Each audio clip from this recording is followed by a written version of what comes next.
Buenas tardes con todos. Vamos a continuar con la clase de los virus de transmisión circulativa, pero en este caso vamos a ver aquellos que son propagativos. En otras palabras, aquellos que se replican dentro del cuerpo del insecto vector.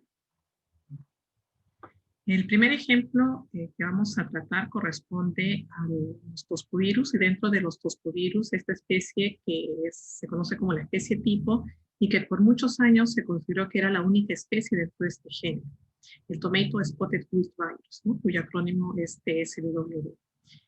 Este virus recibe el nombre de la enfermedad en castellano como marchitez manchada.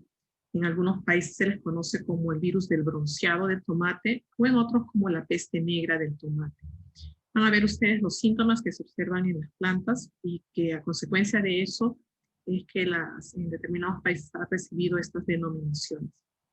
Es un virus de amplia distribución, está en distintas partes del mundo. El Perú no está exento de esto. Se reportó por primera vez en el año 83, después del fenómeno del Niño de ese entonces, en el que se tuvieron altas temperaturas. Se pensaba en ese entonces de que este virus solamente estaría distribuido en aquellos lugares donde las temperaturas son bastante altas, son más calurosas. Pero coincidió que después de este fenómeno del Niño empezaron los primeros reportes, sobre todo en la zona de San Agustín, que era antes una zona hortícola. Este virus infecta a más de 1080 especies de dicotiledonias y 8 especies de monocotiledonias. Podemos decir que tiene un rango de hospedantes bastante amplio. Está presente sobre todo en veranos calurosos y en nuestras condiciones lo hemos reportado en tomate y en los cápsidos. Pertenece a la familia de los Fungiviridae, dentro del cual existen varios géneros, siendo el género Toskovirus el único que infecta a plantas. El resto de los otros géneros dentro de esta familia corresponden a virus que infectan al hombre o a los animales. Veamos los síntomas, ¿no? En el tabaco observan ustedes las necrosis que caracterizan a la acción de este virus, ¿no? Estas necrosis que se manifiestan a lo largo de las nervaduras y puede ocasionar, como menciona aquí, la muerte o la necrosis de la mitad de la hoja o del tallo principal. En el tomate se observa un bronceado de las hojas, como lo están observando en estos casos, y cuando la infección ocurre en los estados fenológicos posteriores a la floración, en el pleno desarrollo de la fructificación, los frutos pueden desarrollar este tipo de malformaciones, anillos o abultamientos. Y tampoco no hay una buena distribución de la coloración que debería tener este fruto característico. En tomates de crecimiento indeterminado, en la zona de Guaral, encontramos esto más o menos a fines de los 90, este desarrollo de síntomas que se iniciaba en las partes superiores, las hojas de los brotes o de las partes superiores empezaban a manifestar puntuaciones negruzcas como están viendo aquí, ¿no? Y luego esto tenía un avance gradual de la necrosis, iba afectando todo el resto de hojas o foliolos y tenía esta conformación o secado de las hojas que partía de la parte superior hasta la inferior, observándose como semejando un poco a como si fuera una marchitez ocasionado por un hongo, ¿no? Tipo Fusarium, por ejemplo, para el caso del tomate. En los tomates de crecimiento determinado se sigue manifestando el mismo patrón de síntomas. Observen aquí en estas hojas, en estos foliolos de los brotes y también las lesiones necróticas. Como les comentaba, empiezan con lesiones necróticas bastante pequeñas y diminutas que se van uniendo, padeciendo para tomar estas zonas un poco más amplias.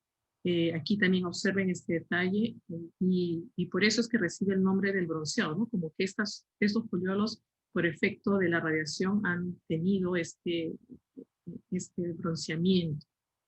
Eso va avanzando, y observan aquí cómo continúa generando finalmente las necrosis, ¿no? Que se están observando en estas hojas. Eso puede seguir avanzando.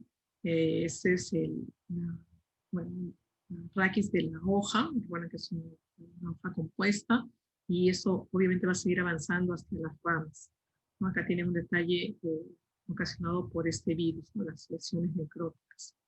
Y hasta que finalmente, bueno, va avanzando y va matando a la planta, ¿no? Entonces, cuando el proceso de infección se da en los primeros estados fenológicos, desde terminado el trasplante hasta aproximadamente pleno desarrollo vegetativo, observen ustedes cómo se va manifestando esta acción.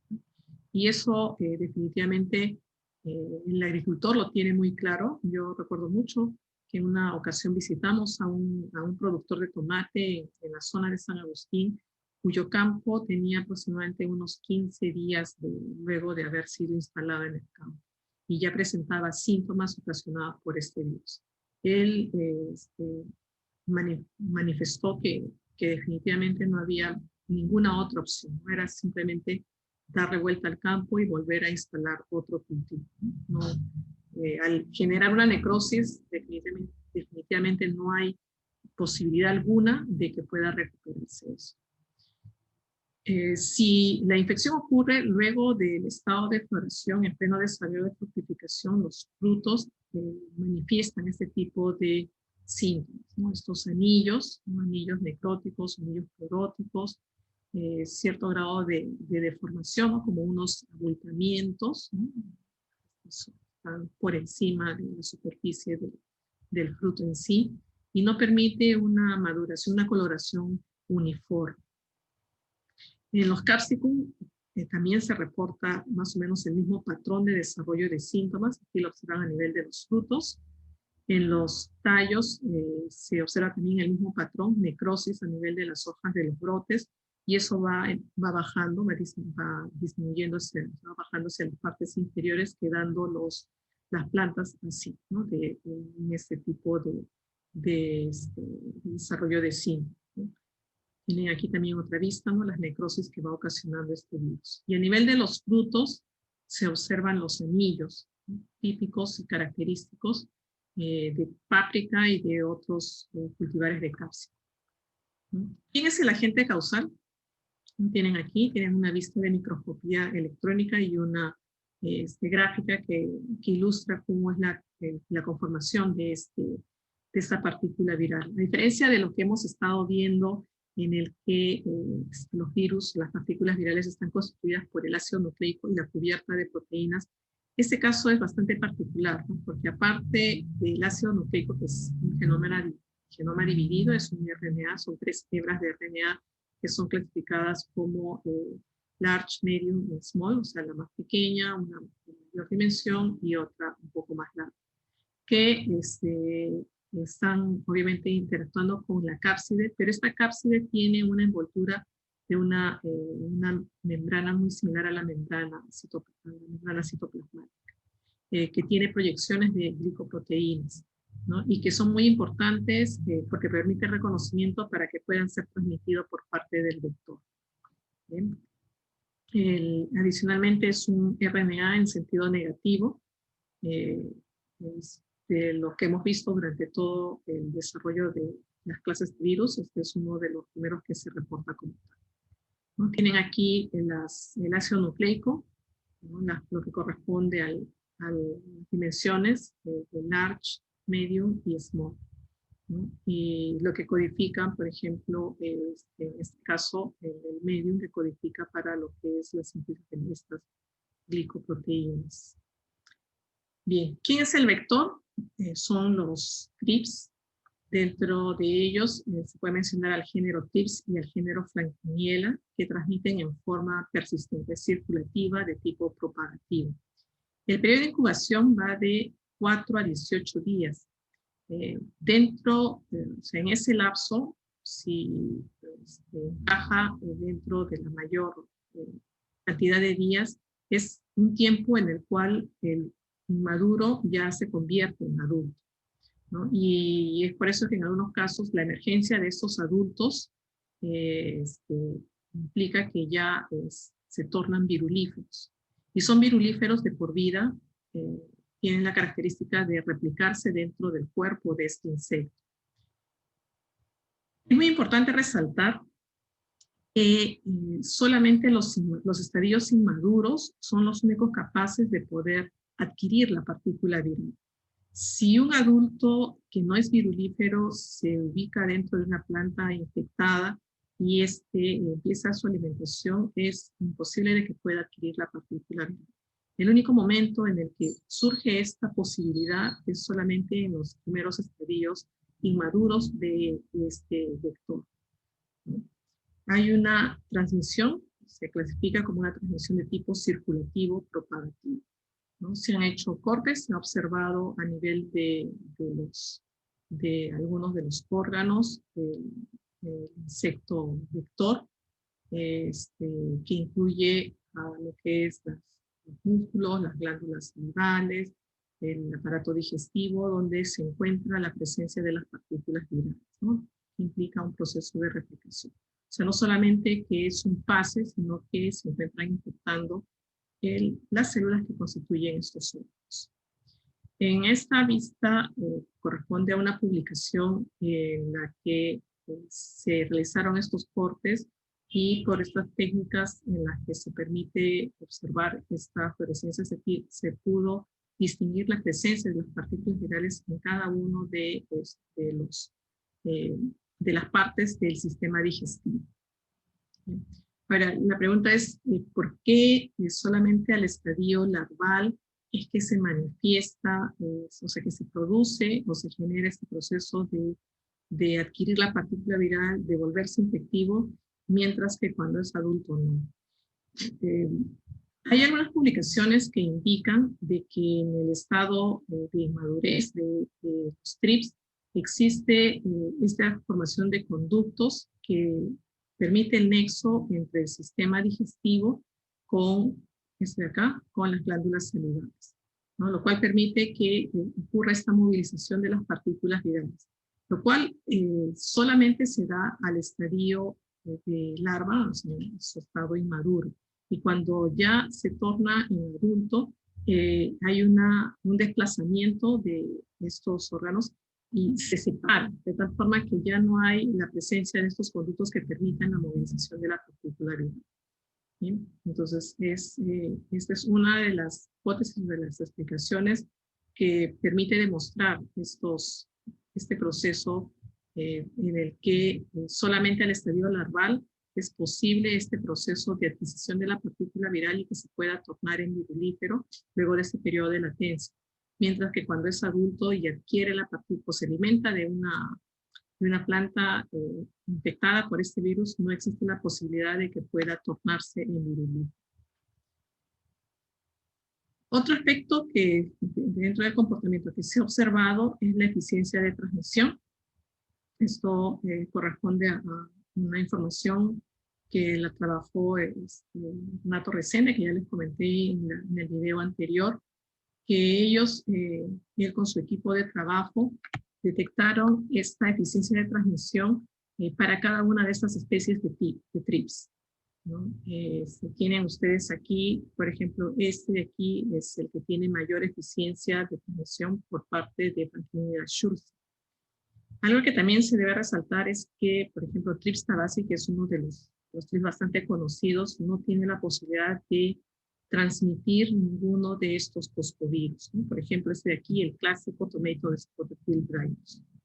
Hay una referencia que indica que ha habido también un cambio en este comportamiento, indicando que 40 años atrás aproximadamente sí se reportaba que TRIPS tabasi podía transmitir Tomato Spotted Field Virus.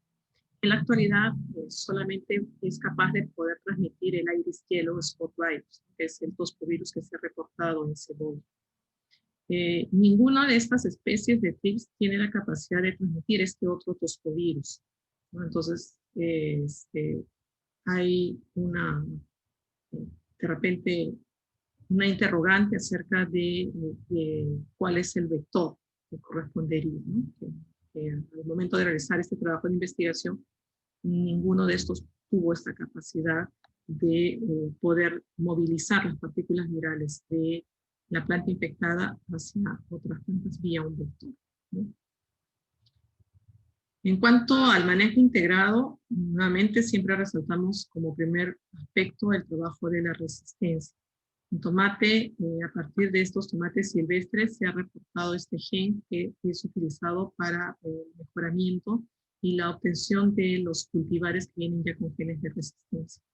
Los híbridos comerciales que se venden actualmente, y si hablamos del mercado nacional aquí en Perú, todos vienen con genes de resistencia, tanto para legomovirus, que lo vimos en la clase anterior, como para toscovirus.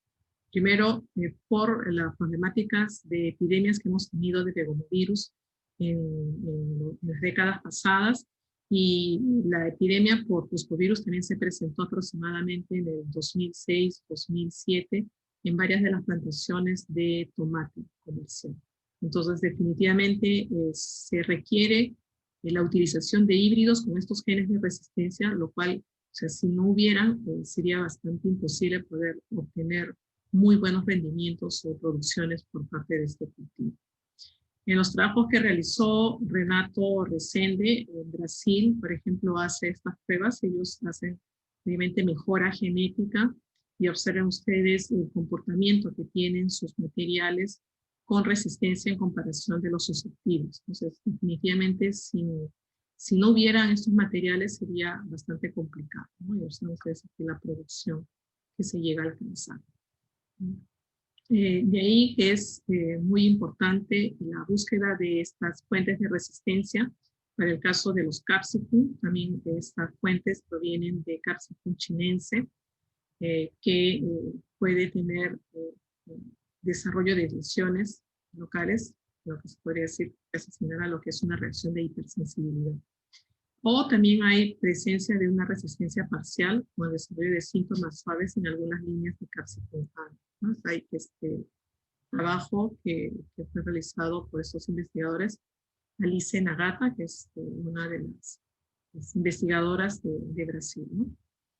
En este otro trabajo, en este caso de Tux y Carlos de Ávila, también de Brasil, hicieron estos trabajos y observan ustedes lo interesante ver la respuesta frente a este es un solo toscovirus, Tomato Spotted Virus, mientras que aquí tenemos otras especies de toscovirus y en conjunto el Tomato Chlorotic Stamp Virus y el Brown Green Spot Virus. Estos dos en conjunto, en este material que tiene estos genes de resistencia que sí funcionan muy bien para contrarrestar la actividad del Spotted Wilt, pero no tiene acción sobre estos otros toscovirus, ¿no? Entonces, definitivamente es importante conocer primero la diversidad que se tiene de toscovirus en cada zona productora, o sobre todo por país, por lo menos, en cada región, porque al hacer ya sea la introducción de híbridos con genes de resistencia, así como el trabajo de mejoramiento genético que las instituciones de investigación estén realizando, tiene que ir a la par con la prevalencia o la existencia de las determinadas especies de virus, ¿no? Si yo pongo el caso, ¿no? Que es lo que se está visualizando acá, ¿no? Si yo hiciera la mejora y trabajo con este gen de resistencia, pero este solamente está ofreciendo esta resistencia para contrarrestar este toscovirus, pero no estos otros dos, ¿no? Entonces, de nada valdría que yo pudiera hacer todo el trabajo de mejora si es que en mi agroecosistema están presentes esos toscovirus, ¿no? No habría, obviamente, resultados de que el cultivo pueda continuar su desarrollo y pueda tener una adecuada u óptima producción, ¿no? Entonces, en el caso de virus sí es vital y es muy importante hacer este monitoreo y poder determinar cuál es la diversidad de estos toscovirus que se tiene en cada zona.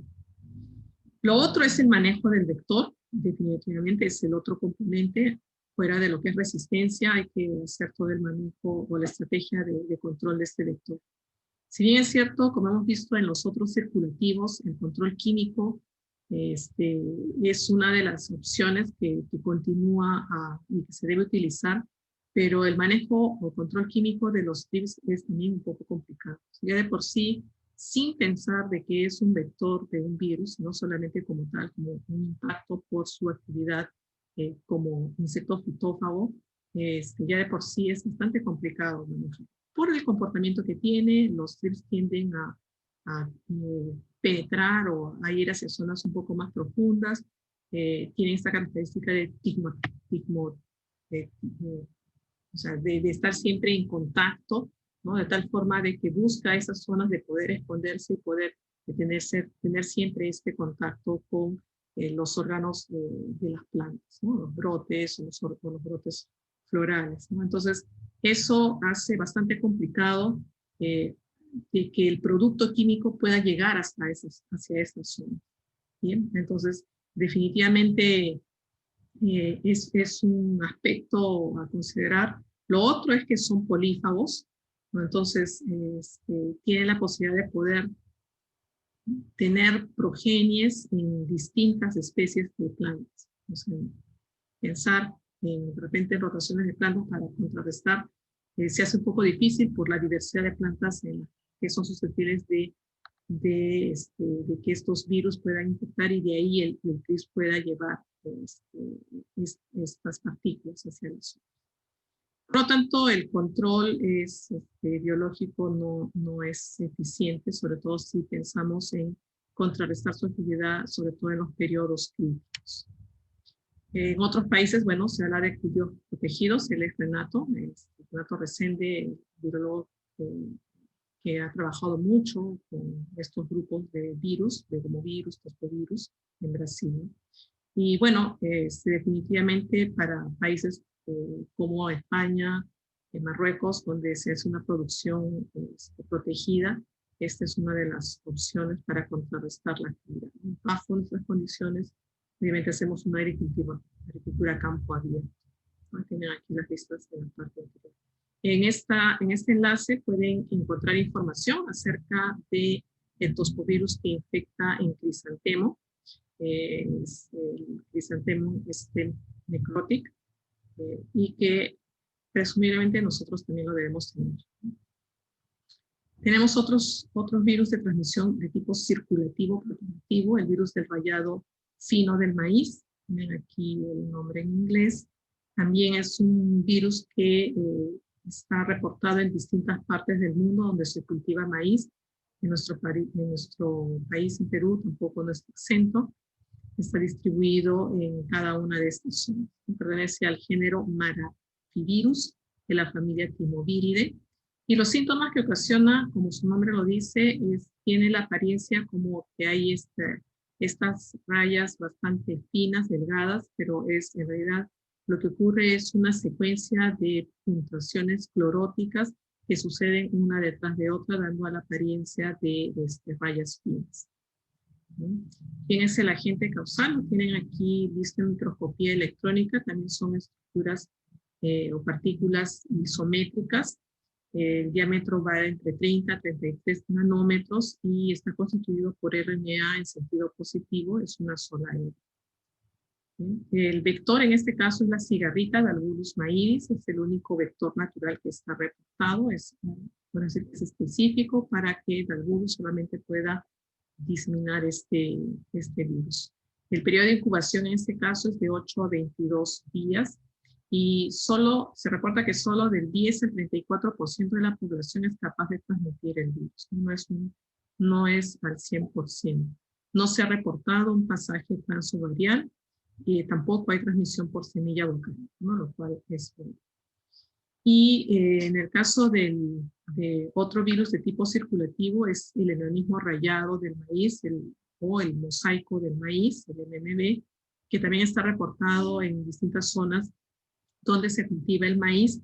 Aquí en el Perú también lo hemos reportado y este pertenece al género de los nucleorhabdovirus, de la familia Rhabdoviridae. Los síntomas son distintos al anterior. En este caso son franjas cloróticas y necróticas. Aquí lo que ocurre es un desarrollo de la clorosis de las nervaduras. Lo están visualizando y compare con una planta sana.